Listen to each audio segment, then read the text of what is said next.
His name be praised. Amen. Baruch Hashem. So it's good to be here with the family, Baruch Hashem, and to share words of Divrei Torah. That's always a good thing. And we have arrived now to the saga that's going to commence with, of course, the descendants now of Abraham and Sarah. We ended with Abraham's story, so to speak, last week. And we started to see something that the Torah really is advocating, and that is to what? Pass the knowledge that you have to your next generation. And you're going to see this is a theme that's all throughout the Torah. The whole ideal in here is that we pass on the teachings of the beautiful Torah to our generation, so in turn they can pass that on to the next generation, and so on and so forth. And the whole purpose for that is to bring closer the redemption of the world as a whole. So that's the ideal, what's happening in here. So this parasha is titled Toldot. Now I want to share something in here from the Maharal that's very, very important. And it says Toldot literally means that which is born. It can refer to a person's physical children or descendants, to a life's deeds as well. That's very important to understand all these different points of the word Toldot. Experiences, accomplishments, or toward things or products, results, consequences. It translates as progeny, generations, offspring, products, and chronicles as well. Like, for instance, the book of Chronicles will be Toldot in essence. Toldot is a key word in biblical narrative where it is used in all these connotations, by the way. So, the second narrative in the book of Genesis begins like this. These are the Toldots of the heavens and the earth, right? When they were created. The word Toldot is used there. Interesting enough. These are the Toldot of heaven and the earth. Other important narratives are similarly introduced, the Maharaj said, which I thought was very interesting. This is the account of the Toldot of men, it says, of Adam, right? And we find that in Genesis 5:1. These are the Toldot of Noah. We find that in Genesis 6:9. These are the generations of Noah. These are the Toldots of Yaakov. Genesis 37:2. We read that as well. These are the generations of Yaakov, right? And these are the Toldots of Peretz as well. We read that in Ruth, chapter 4:18. Our own parasha, which recounts both the development of Isaac's twin sons as well as Isaac's own life achievement, begins like this. And these are the Toldot of Isaac, the generation of Isaac. All of these narratives, each bearing its own progeny and product. And it is a parasha describing the progeny of Isaac that bears the name Toldot. It is true that as a rule, the name of a parasha is distinctive word taken from its opening lines. But early in the book of Genesis, we have a parasha that is similar, distinguished the same way.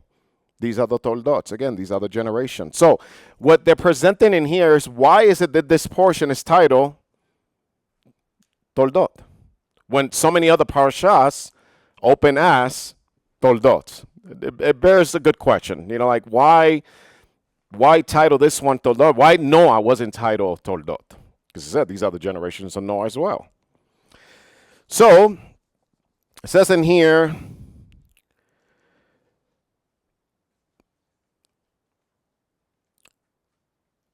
he gives actually an explanation that's pretty interesting. He says, this is the progeny of Isaac, the progeny that we simply call Toldot, for this is the ultimate progeny of life. Okay? But why would Isaac? Because Isaac means what? Laughter. Right? So with and I'll share it here. The rabbi offers a following insight. The name Noah means tranquility, right? Isaac means laughter. One approach to life is to see it as an endeavor of forging a tranquil world out of the chaos and strife that define its present existence. In the other words of the Ramban, the Torah was given to make peace in the world, to knit its diverse forces and strive it into harmony vehicles for the perfect harmony of its creator. But it can also be argued that most tranquil existence is no existence, they say. In other words, a world that is just tranquil, that is just so peaceful that it's nothing in itself, they say it's a problem, creates nothing, because it has nothing. There's no goal to it in essence. So It says in here that one can argue that most tranquil existence is no existence, that if the goal of creation was tranquility, then this goal would have been equally or better served by not creating the world at all. Think about that. I mean, if you want peace, just don't create humans. Right? Hey, we could save ourselves 6,000 years worth of history. Just don't create anything. We got the peaceful, the angels are there, and everything is peaceful. So there's something to be said about that, right? Indeed, human nature and such, we do not derive lasting satisfaction from tranquility. We want more from life than the absence of discord, in other words. I think that that's actually a true statement. I mean, if you take somebody and you put them in some island, just sipping margaritas all day, that's going to get old after a while, in reality. As peaceful it is, humans will always find something to create problems. Let's put it that way, because we can't handle the peace. That's too much. So this is what the Maharaj in essence is presenting, or in this case, he's quoting out of the Rebbe, right? So, and that is what God wants from this world. I'm sorry, let me go back. I skipped in here. So indeed, human nature and such is such that we do not derive lasting satisfaction from tranquility. We want more from life than the absence of discord. We want joy. Now that's different. You see? We want laughter in our lives, essentially. And that is what God wants from his world as well. The ultimate purpose of creation and our ultimate task in life is to make our world a source of joy for man and God as well. Now that's better than just sitting in the Bahamas, zipping down some pina coladas, We want actual meaningful, we want joy in our lives. So that's why this parasha, in essence, it is titled Toldot, because the name of Isaac is what? Laughter, in essence. So what I want to really focus on today, it is actually in Rebecca. Now, we're going to see something very interesting. The parasha opens up by saying, Va'eleh Toldot Yitsḥaq ben Abraham. So in here, we're going to see now that Rebecca is what? She's barren. No coincidence that, we see that all the matriarchs were barren in the Tanakh for the most part. I just find that very, very interesting. And when you start looking at this at a deeper level, why would the matriarchs all barren? After all, they are the ones that are given the promise. I mean, you would think that, they will be so fertile. But in reality, I think that the purpose for that, and this is my opinion now that I'm sharing with you, is that, the matriarchs represent the nation as well. And the idea is that giving birth to anything that is good is always going to be problematic, right? That's the idea. The idea is that God is the one who's actually doing the work. It's not necessarily because they're very fertile. The nations cannot accuse them because they're very fertile, but rather that it is a miracle of God in essence. That these ladies were, in essence, barren, but yet, look, they're producing thousands upon thousands of generations. Not just princesses, but kings as well at that. So that in itself, it's a testimony that the God of Israel truly is alive and he is involved with his creation. So what happens is that she is barren, and what happens in here, we see that Isaac, of course, is praying, right? And he supplicates to God because she was barren, and God heard, in essence, and Rebecca conceived, right? So I want to pick up in here now after the conception, right? Because this is where it gets really good. I want to share some of the beautiful words of our sages in here who share some really, really amazing insights corresponding to this whole concept of the twins in her womb.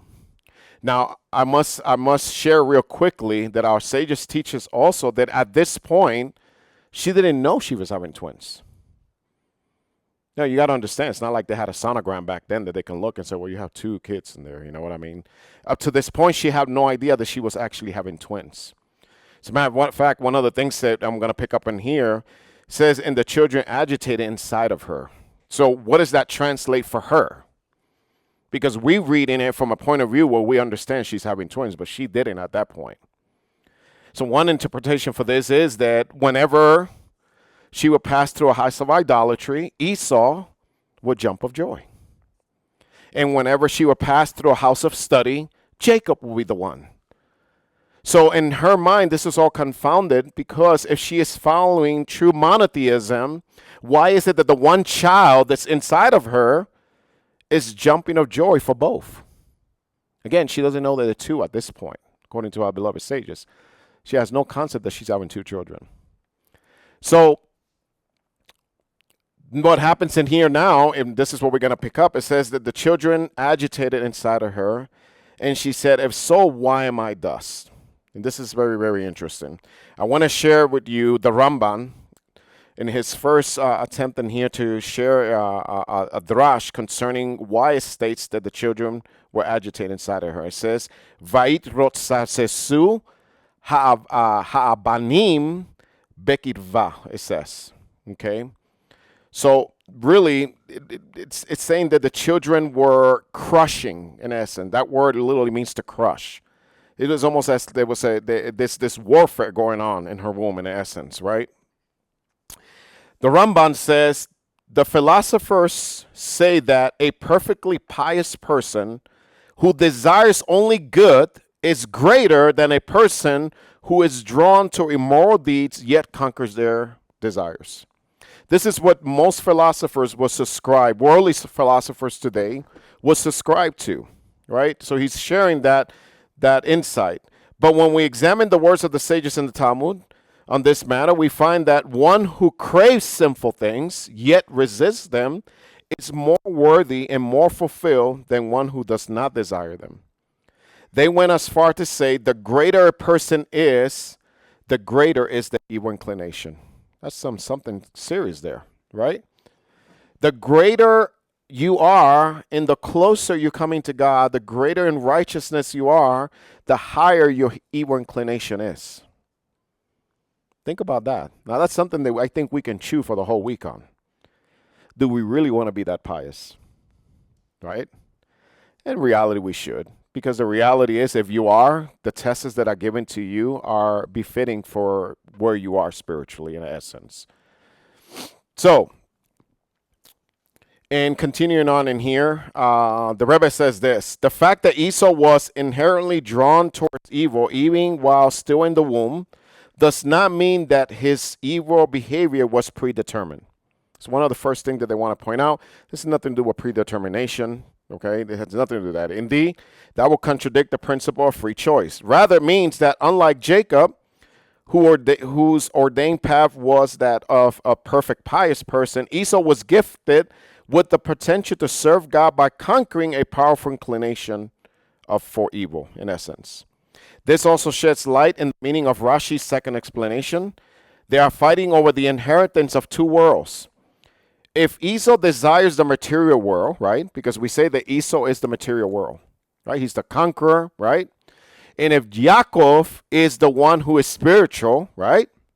Let's ask a question in here. If one is seeking the material world and the other one is seeking the spiritual world, then why are they fighting? That begs a question. Why are they fighting in the womb? If one has the interest of one has nothing to do with the other. Right? Begs the question. Why are they fighting if they have different goals and different views as to where they're heading? So,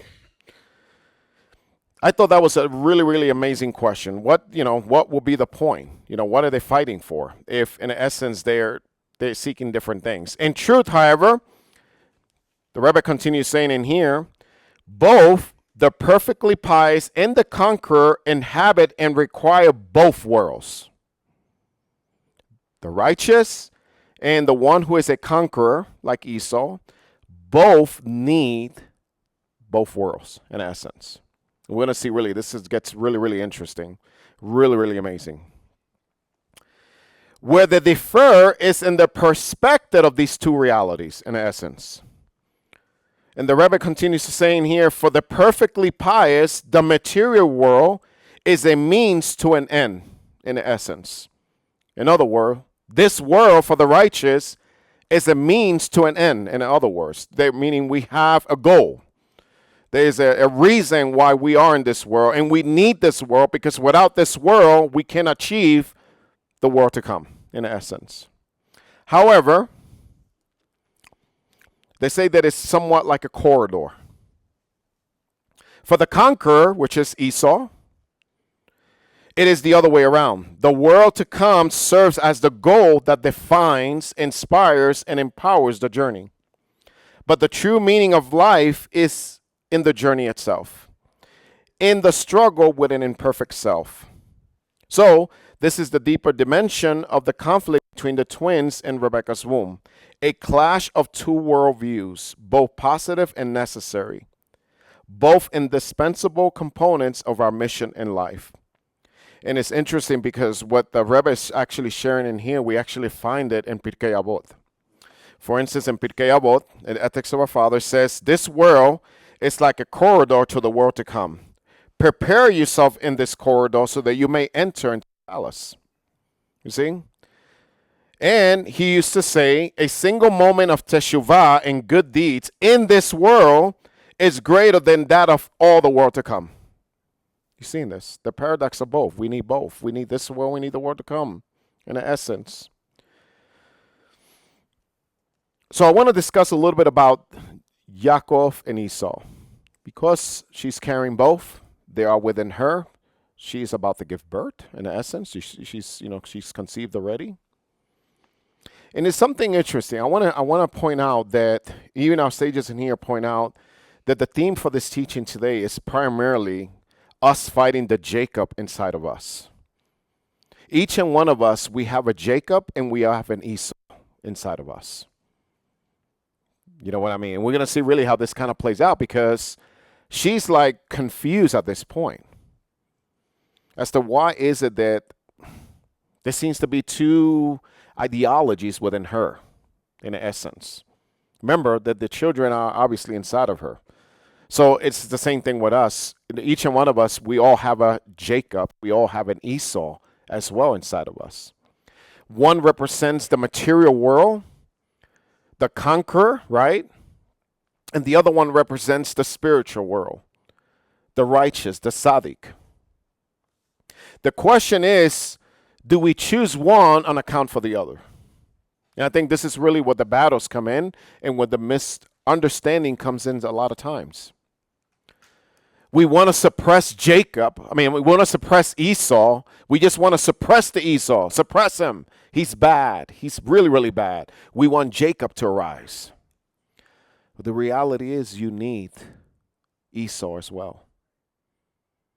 Because without the Esau in you, folks, what's the purpose of what Esau does? He conquers. Esau is the reality of the life that you live with every day.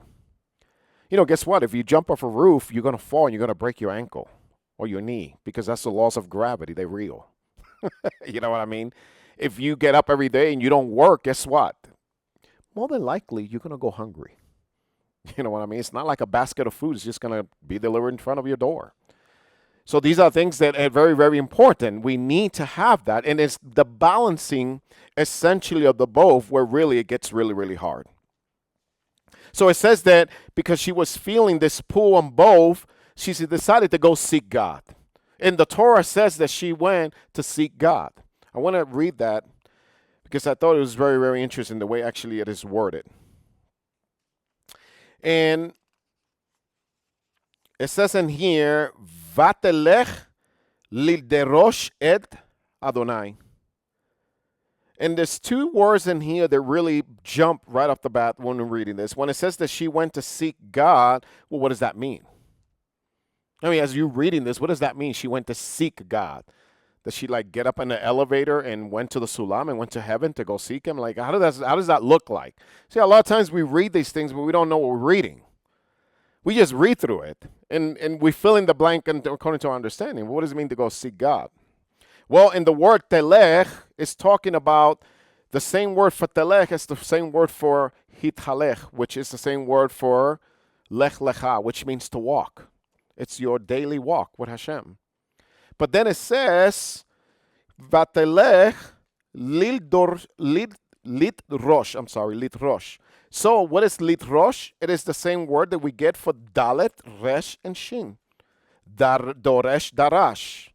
Drash, this is the teachings, So, Midrash Rabbah Rashi says, she went and she inquired at the study of the house of Shem and Eber.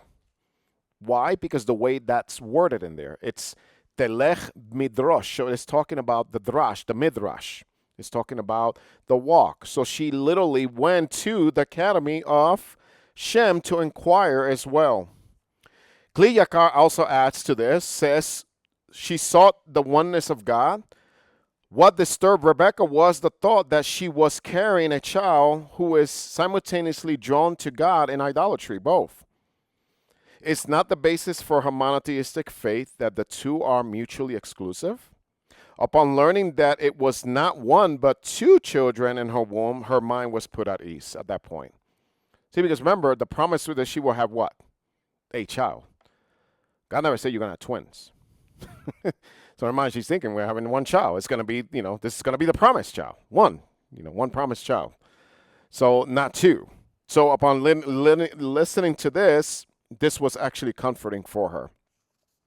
So upon doing that, God said to her, 2 nations are in your belly, and 2 kingdoms from your inwards will diverge. And let's look about this 2 nations. It says in the Drash, in actual Torah, it says, Shnei Goim bevitnech. But it's interesting that the word for Goim is completely misspelled. Completely. I mean, horribly misspelled. Because the word for Goim is actually the Gimel, the Vav, the Yod, and the Mem. That's what you say Goim. But in the Torah, it actually states, it says the Gimel, the Yod, and the Mem. No Vav, none of that. So what do our sages say about this? I want to take you now to, in the Talmud, Rashi expounds on this, says,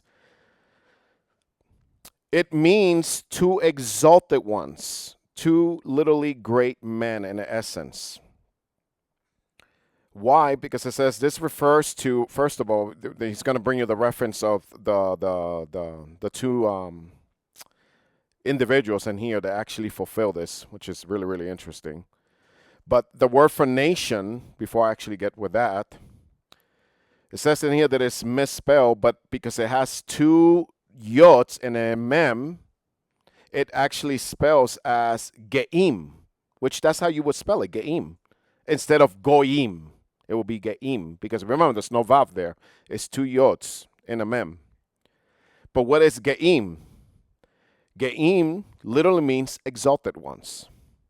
Not necessarily there's 2 nations, but rather that there are 2 exalted ones in your womb. So Rashi in the Talmud says that these 2 great men refers to Antoninus, the first one. Antoninus and Rabbi Yehuda Hanasi. This was during the Second Temple period. Antoninus and Hanasi were actually very, very good friends. And Antoninus was a very, very wealthy Roman emperor. In actuality, so was Hanasi, but he supported Hanasi in the work that he was doing. So Antoninus came from the lineage of Esau. So they can track his lineage back to Esau, and of course, Yehuda Hanasi would have been tracked back down to Yaakov. So these 2 descendants, according to them, says that these 2 men never, as a matter of fact, it says, whose wealth was so great that neither radishes nor lettuce were absent from their table, summer or winter, essentially. According to the 2 phrases, 2 nations are in your belly, 2 nations on your belly, and 2 kingdoms from your inwards will diverge, describe 2 scenarios in the relation between Esau and Jacob, in essence. And this is where we want to get into it. 2 nations speaks of the intended ideal, in which Esau's stewardship of the material world supports Jacob's spiritual endeavors. In other words, what the Midrash is trying to present in here is that both together are a team that you cannot reckon with, in essence. Both together are essentially the key ingredients that we need for the redemption to the world to come, in essence. Why? One funds it, the other one presents it. We see something very similar, actually. And actually in here, Rashi in the Talmud actually presents this in here. He says in here that Esau's stewardship in material world supports Jacob's spiritual endeavor, similar to the partnership which later existed between the tribe of Zebulun and Issachar. As one tribe will support the other, one will be in charge of the Torah studies and bringing, obviously, the spiritual values and the moral values that are needed in the faith in the God of Israel and the monotheistic view and halakha and all of these different things, while the other one was the one that was the moneymaker, who brought the income for these people to be supported. This idea was realized in the friendship and mutual respect between the Roman ruler Antoninus and the great sage Rebbe Hanasi, as described in the Talmud. As long as Jacob and Esau were in your belly, the potential for the two nations, this is Hatam Sofer, says, as long as they are in your belly, the potential for the two nations molded held sway.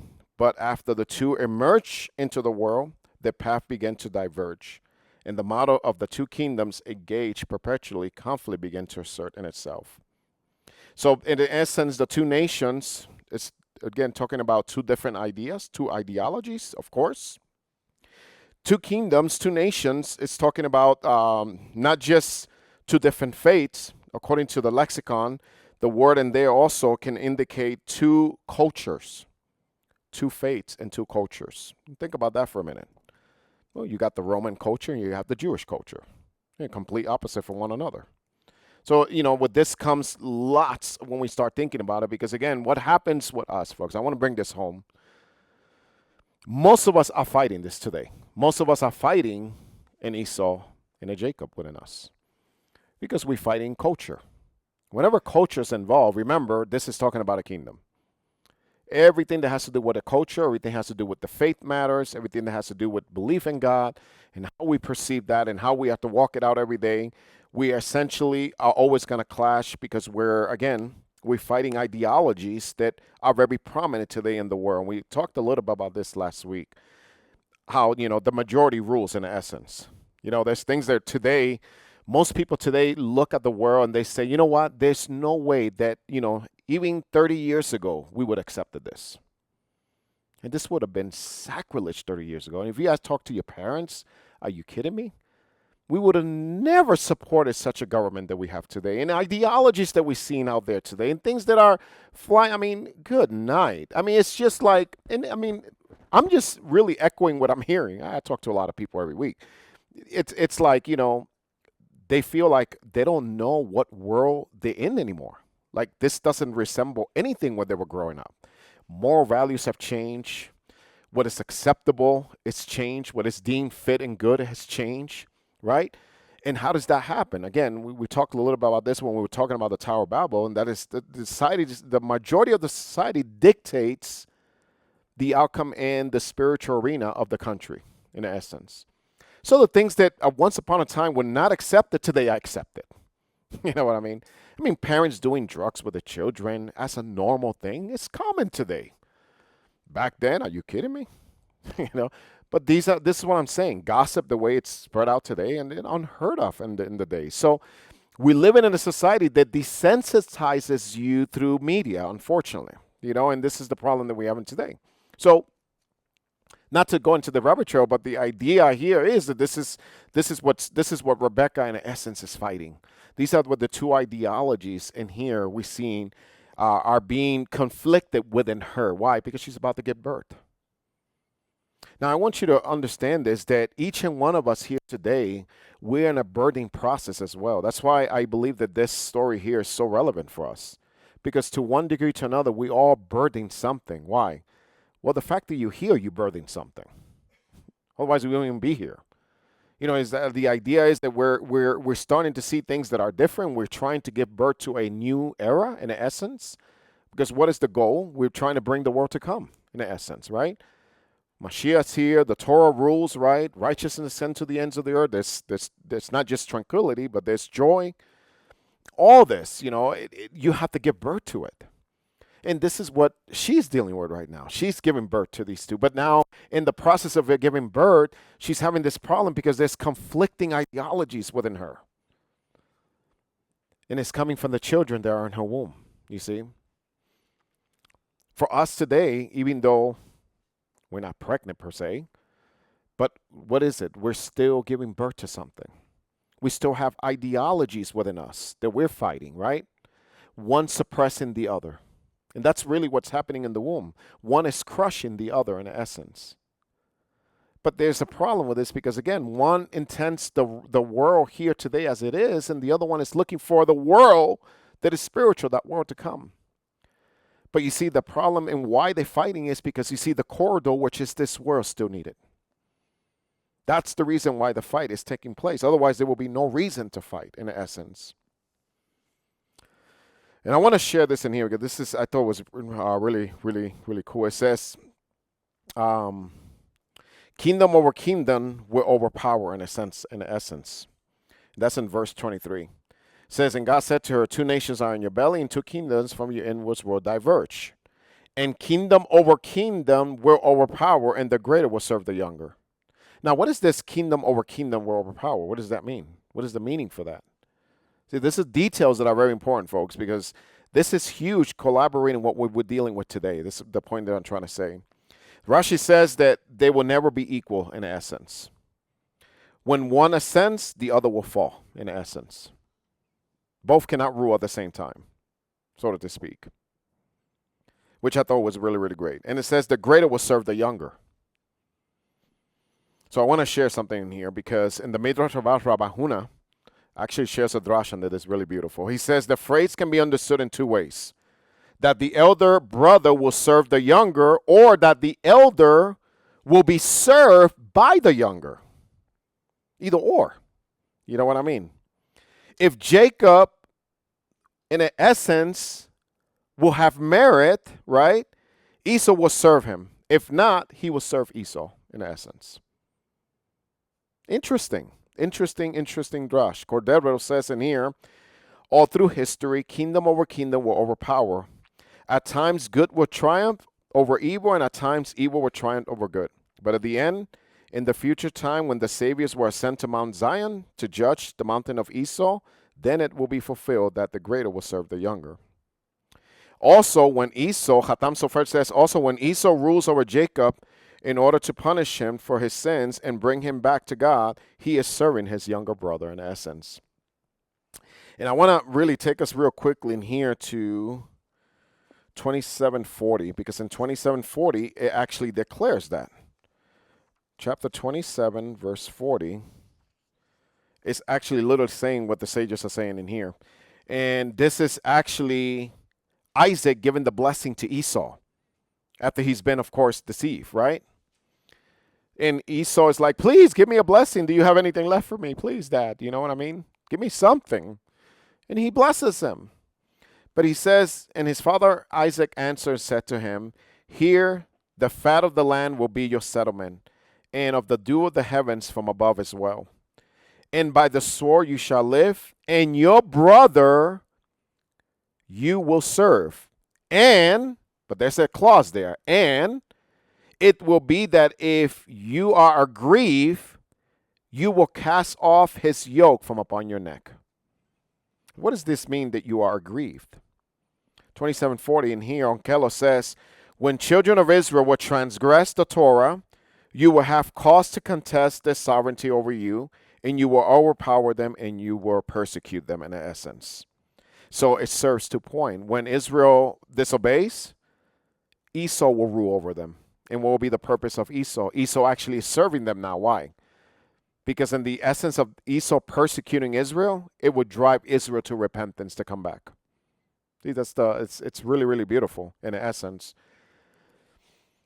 So, and here we see that this whole actuality of all of it has to do with the fact that as long as Jacob is following the paths of the Torah, things will go well with him. So what happens now is the days to give birth will fulfill. Now she's going to give birth, right? And twins are in her bellies. And the first one came out, Rudy, his entire as a hair mantle. And they called his name Esau, it says. And after that, his brother came out, his hand holding fast to the heel of Esau, right? And they call his name Yaakov. Let's talk a little bit about this. Because in here, there's a great drash that the sages point out that has to do with the last days in actuality. All connects with the last day. This whole aspect of Jacob holding on to Esau's heel, while actually they're coming out, because the coming out means that the pregnancy is over. You're giving birth. So this is alluding already to the world to come. This is when this is going to be it. This is the purpose of life and altogether. So why? Why is it? The first one came out, it says. And it's interesting. I wanted to share this because this is in the Midrash Rabbah. A Roman matron challenged Rabbi Yosef ben Chalfalah. It says, why did Esau come out first? He said to her, if you insert 2 pearls into a tube, would not the one you insert last come out first? So too, the seed of Jacob came out first for that reason. Now, I never actually tested this to see if it's true. But it's interesting. I'm actually going to test it now. I guess I really have to find something that will work to me to do this. But it's interesting that it says that if you do this, the last one actually comes out first. Has anybody tried this before? No? We're going to go home and try this week. Let's call each other and see what we come up with. So it'll be really, really good. But why is it, I want to ask a question, why is it that Jacob was holding on to Esau's heel? What's the purpose of that? Now think about this. This is really beautiful. This is literally talking about the latter days. It's powerful. And I want to share this in here with Rashi because it's, again, really, really amazing. It says in here, Jacob was trying to prevent Esau from emerging first so that he, Jacob, would be the firstborn in the legal sense as he was the firstborn in essence. The more metaphoric significance is that Esau will not succeed in attaining the full extent of his sovereignty before Jacob takes his kingdom from him. But the Gra actually shares something that's very, very powerful. He says this, although Esau received a temporal world, okay, and Jacob the world to come, Jacob grasped the heels of Esau's portion towards the end of the temporal world. Meaning towards the end of the last days, what's going to happen is that Jacob is going to grab the heel of Esau. And that's why Jacob will gain ascendancy. This is why our sages refer to this period, the period that this is going to happen, which I believe is starting to happen, the heels of the Messiah. You guys ever heard of that terminology? Is the heel of the Messiah. It's because of this right here, because of the grabbing of the heel of Esau. You know what I mean? So, what does that mean? What does this whole thing have to do? The only way to really fully understand this, if you look at the word Yaakov. Now, how do you spell Yaakov? Yot, right? Ain, the Kuf, right? And the what? The Bet, without the Dagesh, right? So if we remove the Yot, what do you have? A Kef. What is a Kef? The heel. You see what I mean? But I want to share something interesting because in Ekef, you still have the Yot for Yaakov. Yaakov. Okay? What does the Yot represent? The hand. So when you put it together, the hand that is touching the heel. I know you have no idea what I'm talking about, but that's okay. I'm about to explain it, okay? The hand that's touching the heel. Now, the representation of this, which is very, very interesting, I'm going to share here, is that if you get a kef, which is the ayin, the kuf, and the bet, right, together, that gives you in gematria a total of 172. Now, guess what 172 represents? The 172 actually represents all the words in the Ten Commandments. There are 172 words in the Ten Commandments. And what does the Yot represent? 10 in gematria. 10 for the Ten Commandments. But that's not fully the explanation. Now let me get to the explanation. The explanation is Ekev is the heel, the hand that touches the heel, right? Now I want to explain something. And I want to actually not to I want to share literally from the Alish and from the Maharal how they really expound on this. It's really beautiful. The heel literally means you will follow in essence. So the heel follows, right? So Yaakov is a representation of one who follows, right? Esau, on the other hand, believe it or not, literally means ready-made. Meaning Esau grew up already. They say that he already had teeth. He had hair. He was just like, by the way, I heard that there are babies, they are born with teeth. It's crazy as it sounds. Never heard of that. But as it turns out, is it true? Yeah, you see, they're born with teeth already. Crazy. I still haven't met a baby that was born circumcised yet, though. But but it according to this, Yaakov was one of them. But in here, what I would like to share, though, is that what is the point of this whole thing? The hand that touches the heel. What is the role of Yaakov, and why is Yaakov holding on to his heel in the latter days? It is so mamash important for each and one of us here today. Because now I'm going to reveal to you your role today. Why is it, by the way, in the Bible when it talks about Yaakov, a lot of times they'll say Jacob, but then it'll say Israel. But then it goes back to Jacob. Why the going back and forth to Jacob and Israel? Because Israel means what? One who reigns with Hashem already, right? One who is a prince with God.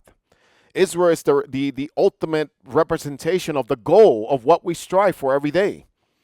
It's to be in the top, right? To be reigning with God. But what about Jacob? See, we miss Jacob. Everybody wants Israel. But nobody really wants to be a Jacob.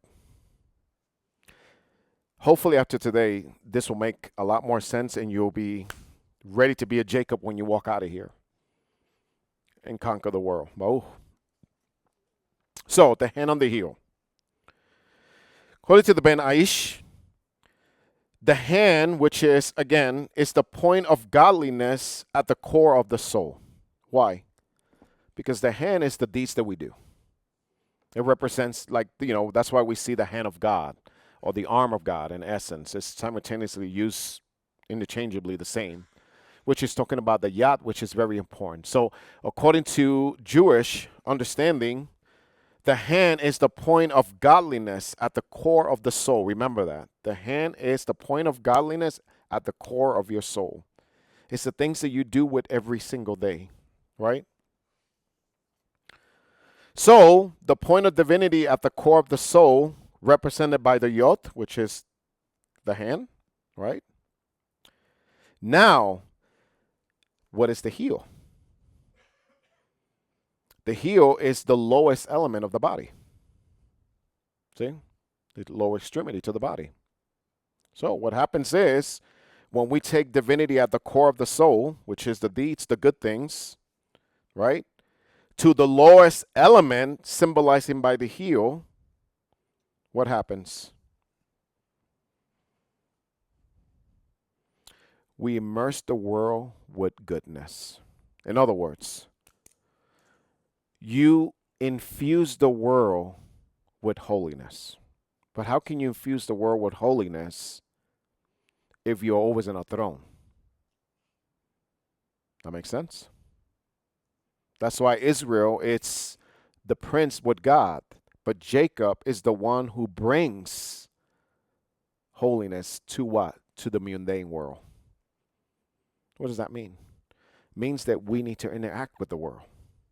It means that you need to go to the lowest part of the world. Like that whole spirit of piety, folks, needs to die in reality. If you're in a cocoon, you're completely useless to God. And in reality, your Torah is very limited at that. At its best. You know what I mean? God wants us to be Jacob, to bring holiness into a world. In other words, the purpose of a tzaddik, the purpose of the Torah, the purpose why all of you are here today, I'm assuming in essence, is to perfect the world, because the idea for Judaism is that every day we elevate the world. That's the whole point. How is the world going to become a place that we read about in the Tanakh, by the way? This is in your Bibles. It doesn't say that you're going to float in heaven. you are going to be here on an earth that is actually made perfect. So how does that work then? How does the earth become perfect? Through you. See, at the core of all of this, our sages teaches us that when God created the heavens and the earth, right? He created the earth incomplete. Well, how do we know? What are you talking about? God creates something incomplete? Absolutely, because it says in the very beginning of Genesis that there was chaos in the earth. Right? We just did the parashah. 6 parashahs ago, we covered the book of Genesis, the very opening. It says there was darkness in the face of the deep, right? And the Spirit of God hover over the presence of the earth, right? His presence hover over the whole earth, right? So how can it be a perfect world if it says that there was darkness and confusion? Our sages teaches us the reason why God actually did this deliberately. God created the world incomplete so that mankind can partake in finishing the creation of the world. In other words, you are co-owners of the world. In other words, God sees you as fit to help him. Not that he needs technically your help, but that he allows you to be a part of that creation. And what does that creation lead to? What is the pinnacle of that creation? The Shabbat. See, this is the reason why Shabbat is so important, folks. This is where I cannot stress the importance of the Shabbat. The Shabbat is the whole point of creation. But to get there, each day, as corresponds to each day of creation, we need to be in the business of being a Jacob, of putting the hand down to the hill, meaning coming to the lower level of the world, and what? Infusing that and elevating every aspect of the world. Do you know that even in your work, you can elevate the atmosphere of your job? And how do you do that? Right? Like how do you elevate the surroundings in your job, for instance? Well, for one, when you don't do what they're doing, number one. Let's start with that. And the rest is really using where they're at, understanding where people are at in their faith, and introducing Judaism little by little to people. Not that you're going to give them a spoonful of it and shove it down their throat and then tell them how wrong they are, but rather to capitalize in the good they are doing and running with that, in essence, and elevating what they're doing good to a higher level, in essence.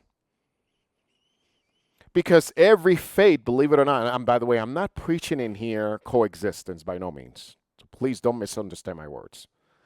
I'm not saying to go put a coexistence sticker in your car either. What I'm saying is that every faith has an element of good. There's something good of it. There's an element of good that people do. We can capitalize on that. There are things that most faith, believe it or not, share with the values of Judaism. For instance, the values of taking care of widows, the values of feeding the hungry, the values of, good justice, equity, all these things today, many people will subscribe to, believe it or not. I can't think of a person that says, I don't want to feed the hungry. I can't think of a person who doesn't want to do, charitable deeds or extend kindness to somebody. I can't think of a person, you really have to be demented and crazy to not want to do that. But for the most part, most religions offer that, is what I'm saying. So even in your workplace or wherever you are, it doesn't matter. You can find that, and what we can do is introduce that aspect of why in the Torah that's so important, and elevate that person in essence to bring in closer to the holiness. Remember, guys, that you're here for a reason. How did you get here? Most of you at one point or another, you were in a church at some point or another, right? So how did you wander all the way over here? So, the aspect of doing this is what Jacob's job is. Jacob's job is to reach down the hand to the heel. That's why, and it happens to be that this took place just as she was giving birth. And what is happening today, folks? We're about to give birth to a new era. It's going to happen, folks, whether you believe it or not. It's irrelevant. It's going to happen. And now, in this time where that birthing process is taking place, it is so important for the people of God, for the Torah observant believers, to hold on to the heel of Jacob. Why? Because that's where the help is needed. That the whole idea is to elevate. And remember, that's the whole aspect of Jacob is the one who elevates in essence. Is that making sense? The Rebbe says this, and this was actually I thought was very, very beautiful. He says, Jacob is born grasping Esau's heel because this is the purpose for which Jacob comes down to the world to begin with. In other words, the godly soul is perfect, he states, and perfect in its relationship with God. For it in itself, it lacks nothing. A godly soul, in theory, lacks nothing. The purpose of its terrific descent into the physical life is to rectify and elevate Esau, in essence. The animal soul, the body, the material world. Esau is a representation of the animal trait on us, the body soul, in the material world. You know, every aspect of life, we can literally send it. We are to bring it up. You know, I'll give you an example. Money. Most people have a problem with money. Most people hate money. Money's evil. Greed is bad. Da-da-da-da-da. How do we take a concept that in reality is materialistic by nature and can be problematic as well? How can we elevate that? Right? When we take the concept of money and we use it for the proper causes, we elevate money. There's not a problem with money in itself. But when money becomes the source of everything in your life and the central focus, it now becomes material. It's no longer a means to an end. You see what I mean? Money needs to be a means to an end. That's all. And we take those concepts and we elevate them by why? By how, in essence? Well, donating to yeshivas, helping scholars, bringing about the word of the Torah to the world, in essence.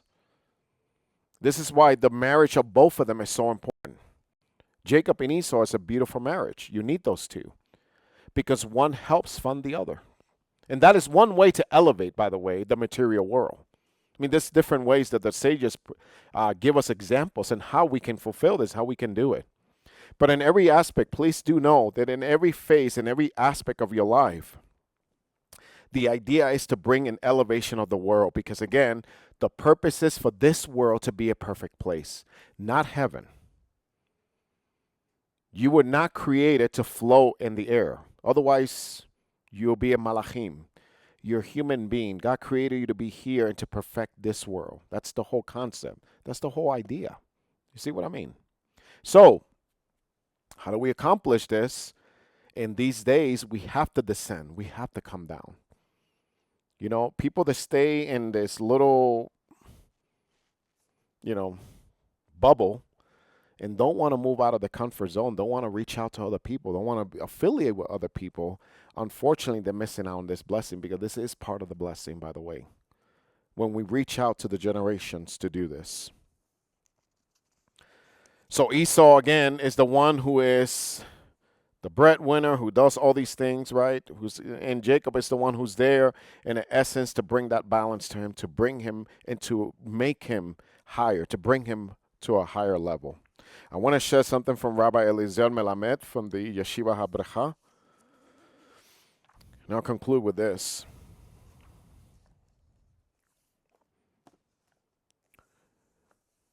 And it says, it's talking about essentially the Jewish tradition from Noah to Abraham, but he states in here that the legacy of the Jewish nation and what it is. The legacy of the Jewish nation is that it's not satisfied with just a partial improvement, in essence. To truly be a Jew is not necessarily just one who's just okay with the bare minimum, in essence. They're not just looking for just partial improvement, but are always striving to bring the world to a complete perfection. And how does that look like? Well, according to our beloved sages in the Mishnah, it states that the world stands on three things, right? And one of them is the Torah, act of kindness, charitable deeds, right?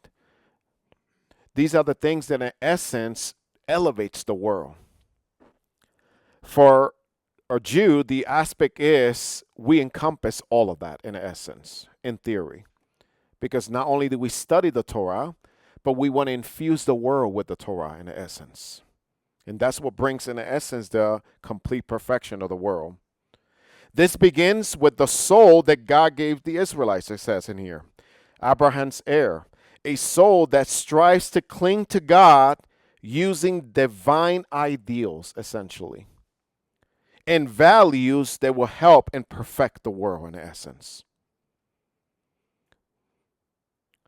Shabbat, all these different things, the moral code of the values of the things that we do, all play a role. And that's what I'm saying. For each individual, how we can really, in essence, motivate people to become better. Because again, remember, never forget this concept that God left the work complete so that you and I can help to finish it in essence.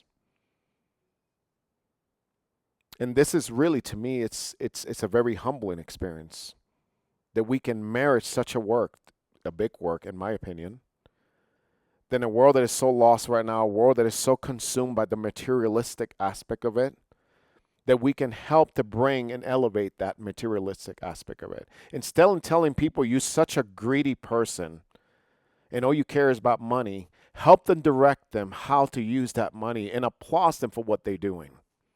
Because it's a good thing. See? Just kind of throwing examples out here. Instead of critiquing and saying that they are so, you fill in the blank, elevate them, congratulate them what they're doing, and encourage them to help elevate the world.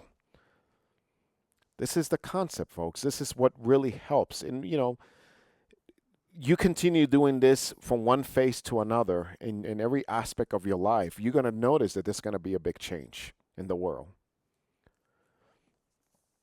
All of the wars was somewhat, I guess we can say, was somewhat in a war, right? I mean, there was a war going on in Rebekah's womb, right? All the wars that Israel has engaged in the past, by the way, just a FYI, they have always been outnumbered. Outnumbered completely. We're talking not just by a little bit, by a lot. Biblical wars, we see them even in our modern days, 1969, 1948, all the wars that Israel has engaged. In the very final war we're going to read about, what does it say? All the nations will surround Israel to come against it. Has not happened yet. It has always been a nation that has been at worst case scenario. They're always the underdog. And what happens? God gives them triumph. Why am I mentioning this to you? Because I don't want you to be discouraged by what we're seeing today. I mean, it's very easy to get discouraged by what we see today. This lack of motivation in people. It seems like people don't care anymore. It seems that people have no interest in God anymore. And if you're in Torah, forget about that one. That's even worse. People don't even want to study the Bible, much less study the Old Testament. You know what I mean? Like that, and everybody seems to be so consumed with the materialistic aspect of the world and the problems of the world. What I'm trying to tell you, folks, is that we're no short of distractions. And the purpose of this distraction is that God has allowed these distractions so that you can overcome. The whole aspect is for us to overcome and to stay focused on what we're supposed to be doing. And that is helping perfect the world. To be Yaakov, the hand that reaches down to the heel, to elevate the heel. You see? So I'm hoping that this was a blessing to you today and that we will all engage in this and we will all meditate in this work that Hashem is doing in perfecting the world, because it changes the whole perspective, folks. You're not just here waiting for some time to come where you're going to be taken out of here. It's not the purpose of the world. The purpose of the world is so that we can perfect it. Remember that, if not anything. I'm going to continue repeating myself because I need for this to really resonate in your brain and understand it. It's not about getting out of here. It's about perfecting what's already in here. And that's really the ideologies that are different between Jacob and Esau. Esau is all about conquering and getting out. Jacob is about conquering and staying and perfecting. So may Hashem bless you. Let's go ahead and take a 20-minute break and then we'll come back. Thank you, guys.